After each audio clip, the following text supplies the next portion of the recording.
ఈసారి ఆంధ్రప్రదేశ్ ఎలక్షన్లో సరైన పాయింట్ లేకుండా గంటలు గంటలు ఉపన్యాసాలు చేస్తున్నారండి. యాక్చువల్గా జర్నలిజం చదివే కుర్రవాళ్ళకి చెప్పాలన్నమాట. అసలు సబ్జెక్ట్ లేకుండా గంటలు గంటల తరబడి ఎలాగ మాట్లాడాలి, ఎలాగ మాట్లాడతారని ఇవన్నీ రికార్డ్ చేసి వాళ్ళు చెప్పాలన్నమాట.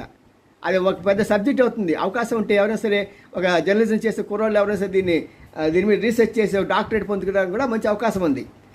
అసలైన టాపిక్స్ ఎవరు టచ్ చేయట్లా. అసలైన టాపిక్స్ ఏంటి? అమరావతి గురించి. అమరావతి గురించి ఎవడు మాట్లాడట్లా. జగన్ మాట్లాడట్లా, బాబు మాట్లాడలేదు. ఆ తర్వాత 3 రాజధాని విషయంలో కనీసం విమర్శించలేదు బాబు. మరి అదే కాకుండా ఇక్కడ వచ్చేటప్పటికి మనం ఒకసారి చూస్తున్నామంటే పాపం చంద్రబాబు నన్ను జైల్లో పెట్టారు అనే మాట కూడా చెప్పుకోలేకపోతున్నాడు. వీటన్నిటి కాకుండా ప్రత్యేక హోదా, విభజన హామీలు ఇవి మనకు చాలా ఇంపార్టెంట్. అయినా వాటి గురించి కూడా మాట్లాడలేదు. మరి కూటమి చేత కనీసం ఒక మంచి మాట చెప్పించలేకపోయారు.